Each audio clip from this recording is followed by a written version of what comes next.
Aujourd'hui, je peaufine mes notes de bas de page. Ça veut dire beaucoup de livres et peut-être pas tant de lecture que cela. On va un peu parler de ce que c'est lire quand lire est un métier. Je crois que vous le savez déjà, je suis doctorante. Ma thèse porte sur les sciences naturelles chez Renan et je m'occupe de l'ensemble du corpus de Renan. Je suis dans une situation un peu particulière au niveau de la thèse parce que je suis en train de la finir, ce qui est toujours un moment particulier, mais pas encore tout à fait. Enfin, c'est le début de la fin. Surtout parce que je fais une thèse monographique, ce qui est de moins en moins courant. Les gens vont plutôt comparer des auteurs, des corpus ou faire émerger quelque chose comme des sous-genres. C'est ce qu'a fait mon compagnon, mais je crois qu'on en parlera une autre fois, de sa propre thèse et de ce qu'il a réussi à mettre en lumière. Moi, j'ai un thème, qui en fait est aussi une question d'écriture, etc. Une question assez technique, hein, mais quelque chose qui ressemble grosso modo à un thème, et le but c'est d'explorer un corpus entier. Et ça m'a posé plein de questions, et ces questions continuent à émerger. Alors je suis dans une situation de thèse, ou de format de thèse maintenant un peu rare. C'est d'autant plus le cas que j'aborde des questions de science en littérature et un auteur que en fait je n'avais jamais lu avant ma thèse, ou plutôt qu'avant la thèse parce que je l'avais lu avant ma thèse, mais un auteur auquel je ne me suis en fait jamais intéressée avant de commencer à réfléchir à un nouveau projet de thèse. J'en avais un autre au préalable qui m'avait déjà occupé en master. Et donc je suis arrivée comme ça devant ce grand massif qu'est l'œuvre de Renan. Alors pour l'aborder, il s'est passé pas mal de choses. J'ai feuilleté beaucoup de textes. On commence vraiment par des choses bêtes, hein. Wikipédia Universalis pour vraiment avoir la superficie. On commence les biographies et il y en a beaucoup et de bonnes, et d'autres sont parues pendant ma thèse et des bonnes aussi. Et on feuillette, et j'ai commencé à emprunter les œuvres complètes pour feuilleter de plus près. J'ai fini par avoir les œuvres complètes, c'était un cadeau pour mes 25 ans, et maintenant je sais que les œuvres complètes ne sont jamais complètes. Et rien que cette question de définir un corpus, chez Renan ou d'un autre, est compliquée, parce que où ça commence, où ça finit. Évidemment, les grands textes font partie du corpus, mais les brouillons, les variantes, les lettres, les correspondances. Et là, je ne parle pas de petits volumes ou de choses inexistantes ou de quelques notules. Renan est un auteur qui a énormément écrit. Je vous l'ai déjà montré. Les œuvres complètes, hop, ça tombe, c'est lourd. C'est des volumes comme ça, et il y en a 10. Le dernier, c'est un tome de correspondance. On est dans l'édition Psychari, 1947-1961, chez Kalman Levy. Henriette Psychari était la petite fille de Renan. Après, quand on commence à travailler la correspondance, on travaille, hop, je disparais, je réapparais. Enfin, en tout cas, je travaille sur les correspondances générales éditées par mes éminents collègues, plus âgés évidemment, chez Honoré Champion. Et là, ce sont les tomes 2 et 3. Des tomes, il y en a 5. Le 5e est sorti en début d'été. Je l'ai déjà parce que je suis une petite chanceuse. Alors ça c'est le 4, ça c'est le 5. Pouf, ils sont là. Le 4, le 5. Évidemment c'est massif. Évidemment c'est extrêmement érudit. Et évidemment de temps en temps on en parle d'articles qui n'ont jamais été repris dans les œuvres complètes. Et dans les œuvres complètes, on trouvera par exemple la vie de Jésus dont je vous ai déjà parlé, mais pas le Jésus qui est l'édition populaire expurgée et avec un nouvel avertissement de Renan. Ça n'apparaît pas, et plein de textes comme cela n'apparaissent pas dans ce qui va définir des œuvres complètes. Alors pour moi, l'idée du corpus renanien, c'est l'idée d'un bac à sable. Voilà, j'avais quelques idées et quelques envies en débutant ma thèse. travailler sur les rapports entre science et fiction, travailler sur ce qu'ils font d'un savoir et ce qui transforme un savoir quand on passe d'un domaine à un autre. Et pour cela, je voulais étudier ce qu'est une métaphore, et je continue à réfléchir, mais j'en ai une idée un peu personnelle, ce qu'est la fiction, ce qu'est une fiction scientifique, ce qu'est la fiction en histoire, enfin, plein de choses.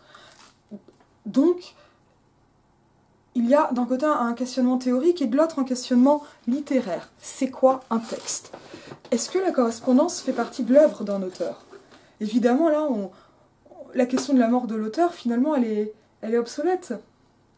Ou plutôt, elle impose de regarder différemment les choses. Alors vous imaginez bien, quand on a 10 volumes d'œuvres complètes, 5 volumes maintenant comme ça, de correspondance, et là, ici en fait c'est ma bibliothèque rhénanienne, alors avec des livres qu'il a pu lire, ou des livres qui lui sont consacrés, enfin, en partie rhénanienne, en tout cas c'est globalement les choses dont j'ai besoin pour travailler, en partie, en petite partie, mais j'ai tendance comme ça à garder les livres, à pas trop aller en bibliothèque. Ça fait des choses, ça fait pas mal de textes, ça fait beaucoup de papier. Et je ne peux pas dire que lire les lettres de Renan soit une éclate perpétuelle et renouvelée à chaque page. Parce que c'est long. Parce que parfois c'est très long et parce que ce sont des documents en fait que parfois on lit, mais que très souvent on consulte. Et là, je me disais il y a quelque temps, notamment parce que en ce moment, je cherche des numéros de pages, des références, où avais-je lu cela, etc. Ce genre de travail, de contextualisation qui est nécessaire dans une thèse, eh bien, je suis vraiment dans quelque chose qui est de l'ordre de la consultation. Parfois, mes étudiants me disent « Madame, vous avez lu combien de livres ?» Je ne sais pas. Je ne sais pas, et même pour la thèse, je ne peux pas le dire. Et là, je commence à vraiment mettre en forme ma bibliographie, et je ne peux pas toujours dire si j'ai lu ou pas un livre, parce que parfois j'oublie, et qu'est-ce que j'en ai fait, et un livre dont je n'ai lu qu'un chapitre, est-ce que je l'ai lu? Un livre qui me sert à démontrer quelque chose, mais sur un détail, est-ce qu'il est lu? Et un livre que je lis et que je ne cite pas, est-ce qu'il est lu dans un rapport scientifique? Alors ces questions de science sont là d'un côté, ce ne sont pas les seules ni les principales. Parce que je fais une thèse, mais enfin, je ne suis pas qu'une thésarde, en tout cas j'essaie de ne pas me cantonner à cette fonction de thésarde et à ne surtout pas adopter les codes de la thèse dépressive. Parce que moi je suis heureuse d'être en thèse, vous le savez déjà. Et je suis heureuse de finir, mais je me dis pas que j'en finis. Ce qu'il y a en fait, c'est que je me demande ce que c'est de lire quand lire est devenu le travail.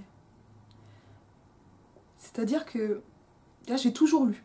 Enfin toujours, non. Il a fallu que j'apprenne à lire et ça n'a pas été immédiat. Hein. C'était un CP un peu récalcitrant, ça s'est vraiment fait après mon Noël.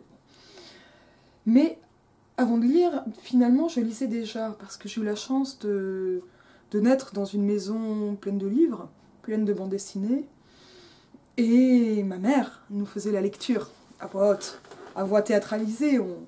On avait comme ça, tous les soirs, plusieurs livres, des contes, des légendes, Pef, on avait Claude Ponty, toutes ces choses qui nourrissent un imaginaire de gamine.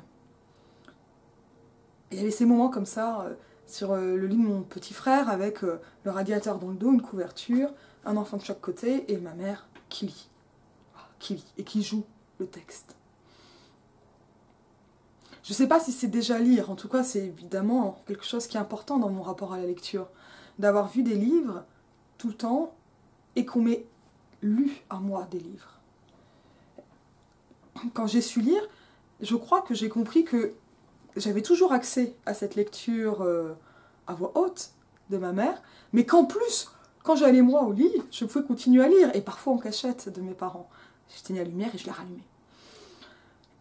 Et ça, c'était une lecture compulsive, évidemment naïve, et certainement peut-être la plus belle, très peu réflexive, très peu je me questionnais très peu sur ce que je lisais. Je lisais tout le temps. C'est à la fin du collège qu'on m'a dit, une copine, et ça a été un moment important, mais toi en fait tu aimes lire. Et je me suis dit, ah oui c'est vrai. Alors, J'allais dans 3 bibliothèques, je lisais plusieurs livres par jour, et je me suis dit, ah oui, en fait, oui, c'est quelque chose qui fait partie de moi. Et la question ne s'était pas posée avant. Après, j'ai fait des études littéraires après mon bac, là je savais que j'aimais lire, et en fait, même déjà au lycée, sous l'égide, comme on dit, de profs qui m'ont marqué. Je pense à ma prof de littérature allemande, Madame Guillama, ou à mon prof de français, deux profs de français, seconde première, Monsieur de Dieu, Monsieur Aristizabal, si vous m'écoutez. Il y a des choses qui se sont mises en place dans le rapport à l'analyse littéraire. Et déjà, j'ai commencé à voir que je n'aimais plus ou pas les mêmes choses que ma mère. C'est important de se détacher de sa mère. Et surtout que notre rapport à la lecture était très différent. C'est-à-dire que j'ai commencé à lire de la théorie, de la petite théorie, de la non-fiction, et avoir un regard sur le comment c'est dit. Et donc ça, c'est quelque chose qui fait partie de moi depuis très très longtemps, maintenant. Évidemment, faire des études littéraires et des études littéraires dans les années 2000-2010 a renforcé cela. Parce qu'il y a des moments, hein, l'université change selon les époques, évidemment. Et là, aujourd'hui, dans cette période de ma vie, je lis de plein de façons différentes. Alors je vais lire debout dans le métro, et là je privilégie la liseuse ou les poches, et c'est une chose que je remarque souvent, parce que quand on tient son sac de prof et les livres qu'il faut lire en cours, etc., il vaut mieux ne pas se ramener avec les œuvres complètes d'Aristote dans le sac à main, ça ne tient pas. Et c'est important d'avoir des livres comme cela, et la liseuse me permet, pour moi c'est surtout ça, lire dans le métro, lire quelque chose de léger qui ne m'abîme pas le bras. Et je vais lire en poche, debout. Parfois je lis pas parce que j'y arrive pas, mais quand même souvent je lis. Et je vais plus lire le matin que le soir. C'est comme ça. Le soir, en général, quand je rentre de cours, je suis fatiguée, j'ai pas mal de transport. Mais voilà, comme ça, je lis. Je vais lire évidemment les livres qui sont mon programme de cours. Et ça, c'est un moment qui est quand même un moment vraiment important. C'est le moment où en fait on lit en commun. Alors on ne lit pas à égalité avec les étudiants, puisque je suis la prof. Mais je leur apprends à lire. J'essaie de les amener vers d'autres façons de lire. Je vais lire au lit. Et il y a quelques années, j'ai décidé d'arrêter de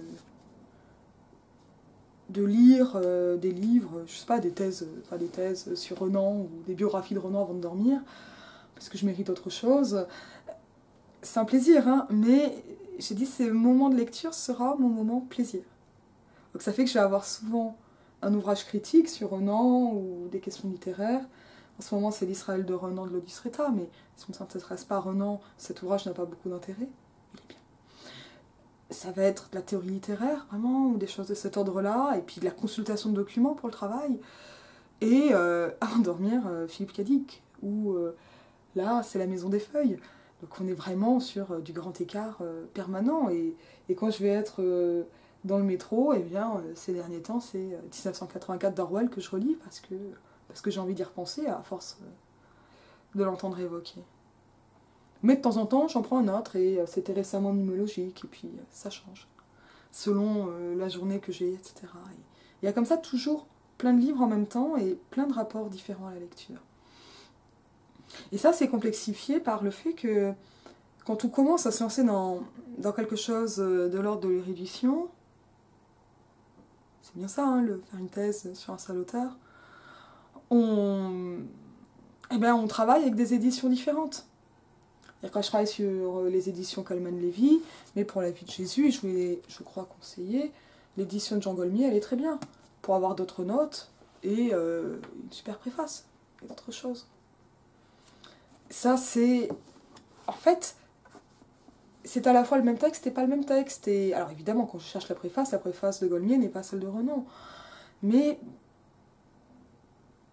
la préface de Golmier m'amène à lire différemment le texte de Renan. Et c'est comme ça, une lecture collective, comme celle qu'on peut avoir en classe, sauf que là, je ne suis plus la prof, mais les choses vont se passer de façon plus égalitaire, ou plus avec un échange qui est complètement virtuel, cet échange, qui est totalement imaginaire, mais où on peut se demander, est-ce que ça, je suis d'accord? Puisque c'est ça, en fait, mon boulot. Est-ce que c'est comme ça que je le vois? Et tiens, est-ce que j'y avais déjà pensé? Et cette information, est-ce que je l'ai eue?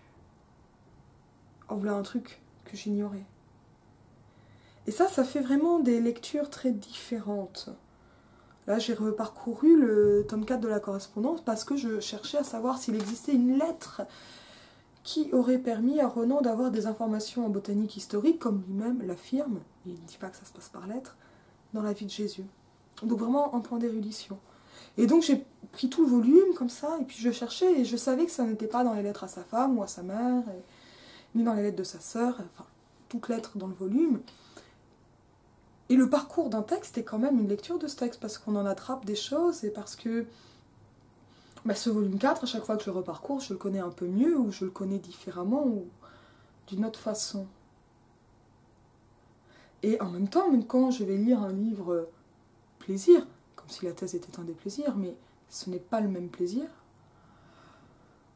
un roman par exemple, je ne peux pas m'empêcher, et en fait je ne fais rien pour l'empêcher, d'avoir des éléments d'analyse, et c'est bien pour cela qu'il y a cette chaîne.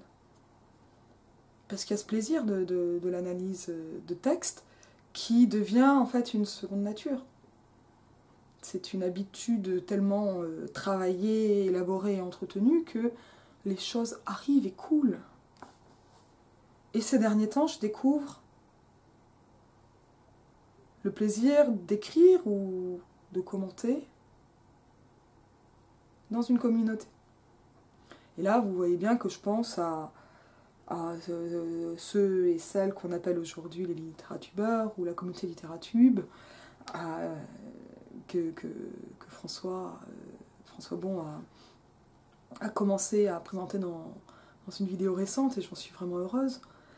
Et ça, c'est encore un autre rapport à la littérature et au texte. Et c'est vrai que regarder un film, en plus, ce genre comme ça très particulier, très hybride et très naissant de littérature en vidéo, c'est quelque chose.